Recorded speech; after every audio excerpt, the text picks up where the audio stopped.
Hello மக்களே, ஏதோ ஒரு நீதிக்காக வருஷக்கணக்காக நீங்கள் காத்துட்ருக்கீங்க.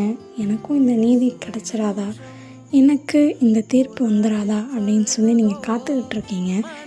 இன்றைக்கி உங்கள் கூட தான் ஏசப்பா பேசுகிறாரு. ஒருவேளை நீங்கள் வருஷக்கணக்காக காத்துட்ருக்கலாம்.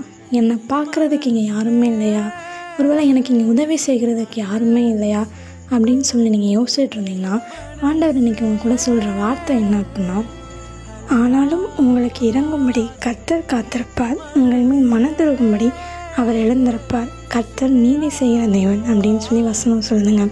ஆமாம், உங்களுக்குரிய நீதியை கர்த்தர் உங்களுக்கு தருவார்.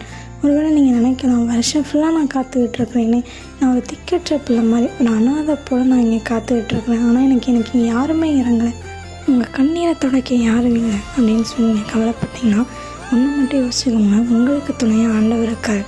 உங்களுக்கு நீதி செய்கிறதுக்கு ஏசப்பா ஒருத்தர் இருக்கிறார். அவர் உங்களுக்கு கண்டிப்பாக நீதி செய்வார்.